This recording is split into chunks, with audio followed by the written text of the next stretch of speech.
건강하셨고 또 평안하셨으리라 믿습니다. 봄입니다. 그렇죠? 지난주에 제가 설교를 보니까 이번 주에 벚꽃이 다 필 것 같아요. 이렇게 제가 말씀드렸는데 정말 다 폈어요. 다 피고 바람 부니까 또 벚꽃잎이 날리는 걸 보면서 이제 완연한 봄, 아니 이제 또 여름이 시작되는 것은 아닌가, 이러한 생각도 걱정도 해보고 있습니다. 우리 성도님들 이 고난주간 하루에 한 끼 금식하시면서 기도하시고 나를 위하여 죽으신 예수 그리스도를 다시 한번 묵상하시고 또 기념하시는 이 복된 한 주간 되기를 주님의 이름으로 축복합니다. 우리 옆에 계신 분들과 앞뒤로 인사하실 때에 오늘도 자신의 십자가를 지고 가는 성도가 됩시다. 반가이 인사하도록 하겠습니다. 시작. 오늘도 자신의 십자가를 지고 가는 성도가 됩시다. 예. 오늘은 종료주일입니다.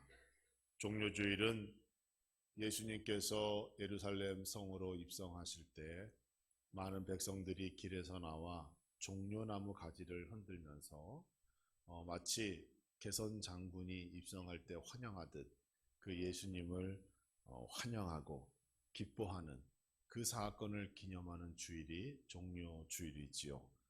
또 이 종료주일인 다음 날 내일부터는 고난주간이 또 한 주간 시작되어집니다. 그래서 종료주일, 고난주간, 그리고 부활절, 그리고 이제 우리 사순절 모든 기간이 맞춰지게 되는 것이죠. 이스라엘 백성들이 호산나를 외치면서 예수님을 아주 크게 환영했습니다. 호산나의 뜻은 이제 우리를 구원하여 주옵소서라고 하는 뜻이죠. 백성들이 예루살렘 성으로 나귀를 타고 들어오시는 예수님을 보면서 종려나무 가지를 흔들고 호산나를 외치고 그리고 그 예수님을 바라보며 무엇을 생각했는가? 바로 우리를 구원할 메시아가 우리에게 오셨구나, 이렇게 생각했다는 겁니다. 그리고 그 구원자 되시는 예수님을 바라보며 새로운 시대가 열릴 것이다, 이러한 기대감을 했다는 거예요. 그러니까 대통령을 새로 뽑으면 조금 더 좋아지겠구나, 달라지겠구나, 변하겠구나, 그러한 기대감을 가지고 우리가 살아가잖아요. 마찬가지로 예수님께서 예루살렘 성으로 들어오시자 사람들이 그러한 기대감으로 예수님을 열렬히 환영했다는 겁니다. 로마는 자신들의 정권을 유지하기 위하여 각 지역별로 총독을 두고 그 지역을 관리하게 했어요. 그 중에서 가장 중요한 것이 무엇인가 하면 첫째는 세금을 걷는 일이었고, 둘째는 밀란이 일어나지 않도록 억제하는 일이었어요. 그래야 로마 정권을 유지할 수가 있었기 때문에 총독의 역할이 거기 있었습니다. 그런데 여러분 생각해 보세요. 밀란이 일어나지 않도록 억제하려면 사람들이 모이는 것을 좋아할까요? 싫어할까요? 싫어하죠. 그리고 사람들이 무엇인가 흥분하고 군중이 모이고 뭔가 소리친다는 것을 극도로 꺼립니다. 그렇게 하면 안 되는 거예요. 그런데 유대의 왕, 호산나, 이러한 발언을 막 하면서 수많은 사람들이 모였어요. 당장이라도 폭동이 일어날 것 같은 그런 조짐이 일어난 거예요. 그것도 낮 시간에 예루살렘 거리 한복판에서 그렇게 많은 백성들이 모였다는 것, 로마 총독이 보기에도 놀랄 일이지만 거기에 모인 이스라엘 백성들도 큰 용기를 낸 거예요. 왜? 잡혀갈 수 있는 그러한 두려움, 그러한 위험부담을 안고 거기에 나왔다는 거잖아요. 그런데 그만큼 그 위험을 부담하고서라도 거기에 나왔다는 것, 그들이 얼마나 예수 그리스도를 향한 그 열망, 그 환영의 마음이 있었는가를 우리가 여기서 엿볼 수가 있는 거예요. 내가 잡혀갈 수도 있지만 유대의 왕이 오셨다, 호산나를 외치며 그분을 환영하다가 내가 어떻게 될 수도 있지만 더 이상 이렇게는 못 살지. 그분을 우리의 왕으로 모시고 새로운 시대를 열어야지. 이런 어떤 그런 마음과 기대감으로 사람들이 모이고 환영했다는 겁니다. 그런데 이러한 환영은 오래가지 못했습니다. 왜일까요? 우리가 성경을 읽어보면 알지만 그렇게 환영하던 백성들이 금방 등을 돌리고 말았습니다. 그들이 처음 예수님을 환영했지만 십자가의 본질을 알지 못했기 때문에 그 십자가의 길을 걸어가시는 예수님을 보고 실망했던 겁니다. 나의 꿈이 무산되어진 거예요. 뭔가 달라지고 변화되고 새로운 시대가 열릴 것이라고 기대했는데 십자가의 본질을 알지 못하던 그 백성들은 그 무기력한 예수님의 모습을 보고 실망하고 그리고 배신하게 되는 겁니다. 자신의 필요를 채우는 것에 예수 그리스도가 필요했던 것이죠. 예수님께서 말씀하신 천국과 구원과 영생, 사랑, 거듭남 이런 거에 대해서는 관심이 없었어요. 그저 예수님께서 보여주셨던 수많은 기적과 이적, 거기에 관심이 있었던 거예요. 그리고 그러한 능력이 우리의 왕이 되어진다면 뭔가 달라질 것이라고 하는 그러한 기대감만 그들에게 있었던 것입니다. 예수님께서 병자를 고치셨습니다. 백성들은 의사인 예수라고 생각했어요. 예수님께서 모세의 율법을 잘 쉽게 설명해 줬어요. 백성들은 선생 되시는 예수님 이렇게 이해했다는 거예요. 예수님께서 오병이어의 기적을 보이셨을 때 백성들은 어떻게 생각했을까요? 이제 예수님만 따라가면 일하지 않고도 먹을 수 있겠다. 일하지 않고도 살 수 있겠다. 이런 생각 당연히 했을 겁니다. 나귀를 타고 입성하실 때는 백성들은 생각했습니다. 구약 성경에 기록되어져 있는 그 메시아 예언이 성취되었기 때문에 이제 정말 시대가 달라질 것이다. 살기 좋은 세상이 열릴 것이다. 이렇게 기대했다는 겁니다. 세상에 종말이 올 것이고 자신을 억압하던 로마 정권은 무너지고 다윗과 솔로몬과 같던 그 과거에 화려했던 시대가 열릴 것이다 라고 모두가 한결같이 생각했다는 거예요.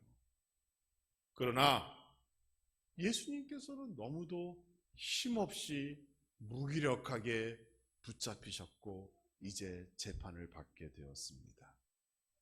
무엇인가 큰 사건이 일어나 그동안 쌓여있던 자기의 한을 풀어줄 것 같던 예수님께서 너무도 힘없이 붙잡히신 거예요. 성경을 보니 예수님을 체포하는 일에 많은 사람들이 동원된 게 아닙니다. 겟세마네 동산에서 기도하고 계실 때 예수님을 체포하기 위하여 온 사람들은 군대가 아닙니다, 여러분. 그저 칼과 몽둥이를 들고 온 한 무리라고 기록되어져 있어요. 그렇게 위대하고 강하고 능력이 있는 예수님께서 그저 몽둥이를 들고 온 한 무리의 그 불량배 같은 사람들에게 붙잡혔고 이제 재판을 받게 되었다는 겁니다. 이때 제자들은 어디에 있었습니까? 마태복음 26장 56절의 말씀을 보니까 그러나 이렇게 된 것은 다 선지자들의 글을 이루려 함이니라 하시더라. 이에 제자들이 다 예수를 버리고 도망하니라 기록하고 있습니다. 제자들도 십자가의 본질을 알지 못했어요. 그들은 아마 여전히 자기의 스승이신 예수님이 유대의 왕이 되면 자기네들도 한 자리씩 차지할 거라는 기대감을 가지고 있었을 겁니다. 그런데 예수님이 붙잡히자 어떻게 했어요? 예수님을 버리고 도망갔습니다. 이게 현실이에요. 십자가를 모르기 때문에 다들 실망하고 낙심하고 그리고 예수님을 버린 것입니다. 마태복음 26장 56절에서는 예수를 버리고 도망하니라. 마가복음 14장 50절에서는 제자들이 다 예수를 버리고 도망하니라. 누가복음 22장 54절에서는 예수를 잡아 끌고 대제사장의 집으로 갈새 베드로가 어떻게 해요? 멀찍이 따라가느니라 이렇게 기록하고 있어요. 그나마 제자 가운데 믿음이 좋았다고 하는 베드로가 보인 행동이 어땠습니까? 멀찍이 끌려가는 예수님을 따라가고 몰래 바라보는 정도였어요. 그러다가 대제사장 집 마당에서 불을 쬐고 있던 베드로, 그 베드로를 누군가 알아봤어요. 당신도 예수의 제자 아니었느냐? 같은 무리였지? 라고 얘기할 때 뭐라고 했습니까? 아니라고 얘기하고 예수님을 저주하고 도망갔다. 이렇게 성경은 말하고 있습니다. 이렇게 연속된 사건을 보면 십자가의 본질이 모르는 백성들이나 제자들이나 그들이 가지고 있는 믿음이 과연 무엇이었고 그들이 원했던 것이 무엇이었는지 우리가 짐작해 볼 수가 있습니다. 모두가 자신을 만족해 하기 위한 꿈을 꾸고 있었던 거예요. 예수 그리스도 십자가의 길에 관심이 없었어요. 하나님께서 모든 인류를 구원하고자 하는 그 계획은 더더욱 관심 없습니다. 자기의 관심, 나의 만족, 나의 필요를 채우기 위하여 예수님을 그저 부르고 이용했다는 겁니다. 사랑하는 성도 여러분, 오늘날 우리가 믿고 따르고 있는 이 십자가의 본질은 무엇일까요? 혹시 여전히 자기의 성공을 위하여 예수님을 이용하고 있는 것은 아닌가요? 아니면 사람들 앞에서 어떠한 체면이나 눈치 때문에 주일이면 교회 나와 그저 믿고 있는 척하고 있는 것은 아닙니까? 우리는 십자가의 본질로 회복해야 될 줄 믿습니다. 그리고 이 고난주간을 의미 있게 보내고 또 매년 다가오는 부활절이지만 이제 다음 주 부활절을 더 기쁘게 맞이하고 하나님께 감사로 영광 돌리는 우리 모든 성도가 되기를 주님의 이름으로 축복합니다. 첫 번째 십자가의 본질, 예수님을 의사도 선생도 선지자도 아닌 하나님의 아들로 믿어야 합니다. 예수님이 누구세요? 의사예요? 선생이요? 선지자입니까? 아니죠. 하나님의 아들입니다. 많은 사람들이 예수님을 잘못 이해하고 있었어요. 십자가 위에 달린 예수님에 대하여 잘못 생각하고 있었습니다. 본질이라는 것은 변하지 않는 성질이라는 뜻이에요. 다른 말로 본질은 정의라고 바꾸어 말할 수가 있어요. 따라서 십자가의 본질, 십자가의 성질, 십자가의 정의는 무엇입니까? 믿음이 없는 자들에게 십자가는 저주의 장소이죠. 큰 죄를 저지르면 로마 제국에서 마지막 사형의 한 제도로 만든 그 형틀이 바로 십자가의 죽음입니다. 이곳에서 죽는 자는 너무도 큰 죄를 지어 죽었기 때문에 본인은 물론이고 그의 가족과 친척까지도 불명예를 안고 있었어요. 그러니까 그곳은 저주의 장소이고 그곳은 모두가 피하고 싶은 장소인 거예요. 수술을 잘못한 의사가 십자가 위에서 죽는다면, 또 반정부 사상을 가르치다가 로마에 대항하던 사람이 그 십자가 위에서 죽는다면 그거는 당연한 겁니다. 뭐 큰 이슈가 되지 않아요. 그런데 십자가 위에서 지금 매달리시는 분은 의사도 아니고 선생도 아닙니다. 그분은 하나님의 아들 되십니다. 그렇기 때문에 우리에게 중요한 거예요. 이게 십자가의 본질의 시작입니다. 십자가에서 누가 죽었느냐? 잘못해서 실수하여 죄를 지은 어떤 죄인이 죽은 게 아니라 하나님의 아들 되시는 예수 그리스도께서 죽으셨다는 것이고, 그 죽음의 이유를 보면 나의 죄 때문에 죽으셨다는 거예요. 그러니까 십자가의 본질이 얼마나 우리가 중요한 내용인지를 기억해야 하는 겁니다. 나의 죄 때문에 하나님의 아들 되시는 예수 그리스도께서 십자가 위에 매달리셨습니다. 그리고 고통스러운 죽음을 맞이하셨습니다. 이전에는 십자가가 부끄러움의 장소였지만 이제는 영광의 장소, 구원의 장소, 감사와 기쁨의 장소로 바꿔지게 된 거예요. 하나님의 아들 되시는 예수 그리스도의 그 십자가 죽음으로 말미암아 나는 구원을 얻었고 우리는 영생의 복을 받게 되었습니다. 하나님의 아들 되시는 예수 그리스도께서 나의 죄를 감당하셨기 때문에 나는 하나님의 자녀가 되었습니다. 또 장자에게 주어지는 그 약속된 축복도 우리가 받게 된 것입니다. 사랑하는 성도 여러분, 십자가를 알면 그래서 감사가 저절로 나와야 되는 거예요.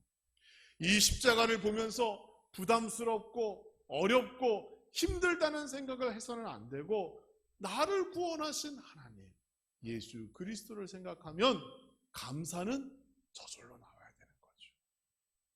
십자가를 바라보시며 감사하시고, 그리고 나에게 주신 직분과 사명도 이제 기쁨으로 감당하겠노라 다짐하는 우리 모든 성도가 되기를 주님의 이름으로 축복합니다. 두 번째 십자가의 본질은 무엇인가요? 세상에서 참 제자의 삶이 무엇인지 깨닫고 그 삶을 살게 하는 것, 그게 두 번째 십자가의 본질입니다. 십자가는 성도로 하여금 참 제자의 삶을 살게 하지요. 왜? 우리가 십자가를 통하여 예수님의 제자가 되었기 때문에. 예수님께서 십자가를 매달리실 때 주변에 많은 부류의 사람들이 있었습니다. 예수님을 버리고 도망간 제자도 있었고, 베드로와 같이 예수님을 부정했던 사람도 있었고, 예수님을 희롱한 로마 병정도 있었고, 본디오 빌라도와 같이 예수님이 무죄인 줄 알았으나 그저 자기 몸 하나를 건사하기 위하여 자기의 책임을 끝까지 회피한 그러한 나쁜 사람도 있었죠. 바바라를 놓아줘라 라고 소리치는 군정도 있었고, 예수님의 죽음을 보며 조용히 눈물 흘리던 많은 여인들도 있었습니다. 여러분은 어떤 사람입니까? 십자가 주변의 사람을 보며 나는 어떤 사람인가? 나는 어느 자리에 서 있는가? 한번 질문해 보시기 바랍니다. 만약 지금 이 시간 우리 옆에 그 십자가의 사건이 일어난다면 나는 어느 자리에 서 있을 수 있을까? 한번 답변해 보아야 하는 거예요. 이것이 십자가의 본질입니다. 나의 믿음을 평가해보고, 그리고 나를 시험해보며, 그리고 이제 정말 하나님의 예수님의 참 제자의 삶을 살아야겠구나, 우리의 마음을 바꾸어 먹는 그러한 것이 바로 십자가의 본질이 되어야 합니다. 사랑하는 성도 여러분, 우리는 새로운 제자의 삶을 살아야 합니다. 이미 실패한 믿음은 어떤 것인지 우리는 성경을 통하여 매년 배우고 있어요. 사실 십자가 주변에서 제대로 된 참 제자는 몇 명 되지 않잖아요. 모두가 두려웠고 무서웠기 때문에 예수님을 버리고 도망갔잖아요. 여기까지는 이해합니다. 그러면 오늘날 나는 어떤 삶을 살아야 하는가? 여전히 도망다니고, 여전히 피하고, 여전히 회피하고 여전히 멀리서만 바라보는 그러한 사람이 되어야 하는가? 그건 아니잖아요. 이미 성경을 통하여 실패한 믿음을 가진 제자들의 모습, 백성들의 모습을 우리가 봐왔다면 뭔가 달라지고 변화되는 교훈을 얻어야 하는 거잖아요. 이제는 예수님의 참 제자의 삶으로 변화되어지는 우리 모든 성도 되기를 주님의 이름으로 축원합니다. 오늘 본문에 대신 십자가를 진 구레네 사람 시몬도 있었고, 용기를 내 예수님의 시체를 달라고 한 아리마대 요셉도 있었어요. 그러한 제자들의 모습, 그러한 삶의 모습을 우리가 본받아야 하는 것, 그것이 십자가의 두 번째 본질입니다. 성경은 실패한 자의 모습도 얘기하고 있지만 성공한 자들의 모습도 얘기하고 있어요. 거짓 제자의 모습도 설명하고 있지만 참 제자의 모습도 우리에게 말씀해 주고 있어요. 나는 어떻게 살아야 하는가? 나는 누구를 본받아야 하는가? 우리는 참 제자의 모습으로 이 고난주간과 부활절을 기쁨으로 맞이하는 성도 되기를 주님의 이름으로 축원합니다. 그래서 우리의 믿음이 매년 맞이하는 이 종료주일, 고난주간, 부활주일 되지만 날마다 무엇인가 성장하고 변화되어지는 역사가 내 안에 나타나야 되는 거잖아요. 그렇죠, 여러분? 생각해 보세요. 내가 10년 예수 믿었다면 매년 10번의 부활절을 맞이할 때에 여러분, 그때마다 참 제자가 되어야겠다. 참 제자가 되어야겠다라고 다짐하고 내가 마음먹었다면 그 기회가 10번이나 있었기 때문에 지금 뭔가 더 달라진 모습이 되어야 되지 않을까요? 그러니까 여러분 뭐예요? 단번에 큰 변화, 그것은 나중에 하시고 조금씩 달라지고 변화되기 위하여 마음먹고 순종하고 헌신하고 충성하는 길에 두려워하지 아니하는, 더 이상 도망다니지 아니하는 그러한 성도 되기를 주님의 이름으로 축원합니다. 세 번째, 십자가의 본질이 있어요. 우리는 모두가 다 그 구레네 사람 시몬과 같은 존재임을 믿어야 합니다. 오늘 본문의 마지막 절 32절의 말씀을 다시 봅니다. 나가다가, 이것은 예수님께서 십자가를 지고 지금 나가시는 중인 거예요. 나가다가 시몬이란 구레네 사람을 만나며 그에게 예수의 십자가를 억지로 치워가게 하였더라. 여러분, 말씀을 잘 보세요. 예수님께서 빌라도 앞에서 재판을 받으셨습니다. 빌라도는 예수님의 무죄를 알았지만 밀란이 일어날 경우 자기가 겪어야 할 불이익에 대하여 생각했어요. 왜? 자기가 지금 이 유대 지방의 총독으로 있을 때 여기를 잘 관리해야 나중에 가고 싶은 곳이 있죠? 로마로 갈 거 아니에요. 좋은 점수를 얻어야 지방에서 수도로 옮겨질 거 아닙니까? 자기의 자리가. 그래서 그는 무죄인 줄 알았으나 너희들이 알아서 해라 라고 하며 자기 책임을 회피하게 됩니다. 결국 예수님께서는 로마 병정들의 희롱을 받으시고 이제 골고다 언덕으로 끌려가게 됩니다. 그런데 그 과정에 너무도 많은 고통이 예수님에게 있었기 때문에 그 무거운 십자가를 지고 갈 힘이 예수님께 없었다는 거예요. 당시의 기록에 의하면 그 십자가를 자기가 지고 가야 했대요. 그 언덕까지. 그 위에 이미 십자가가 있어 죄인들이 걸어가서 달린 게 아니라 밑에서부터 사람들의 조롱과 채찍을 맞아가며 십자가를 지고 그 언덕까지 올라가야 했다는 겁니다. 그래서 예수님께서 자기의 십자가를 지지 못하자 문득 한 사람을 지목합니다. 그게 누구예요? 구레네 사람 시몬이라는 사람이에요. 그는 유색인종입니다. 기록에 의하면 흑인이라고 그래요. 구레네라고 하는 지역은 아프리카 북서부의 한 도시입니다. 그러니까 당연히 얼굴이 까만 흑인이었고 누가 보더라도 노예와 같은 사람이었어요.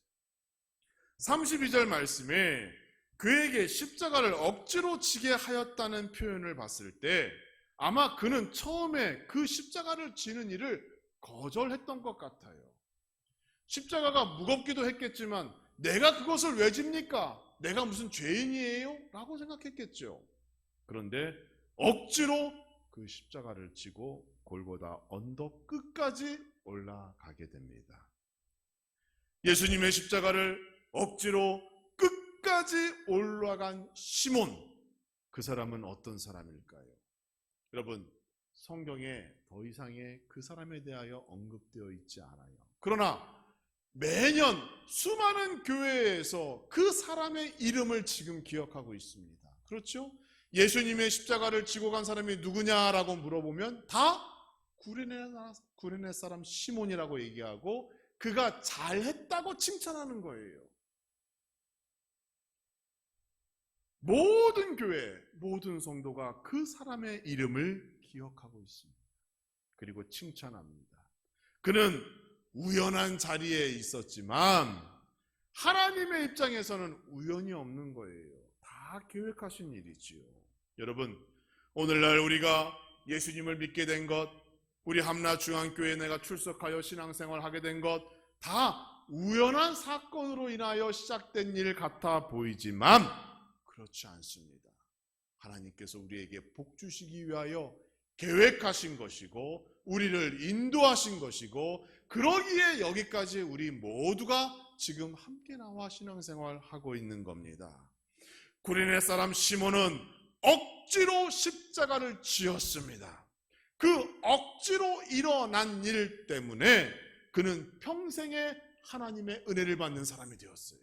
사람들로부터 칭찬받는 사람이 되었어요. 여러분, 무엇을 의미하고 있습니까? 억지로라도 우리에게 주어진 십자가, 나에게 지어진 직분, 사명을 감당하면 하나님께서 여러분을 복 주시고 은혜의 자리로 인도하여 주신다는 것을 성경은 우리에게 말씀해 주고 있습니다. 그러니까 피하지 마세요. 이제는 도망가지 마세요.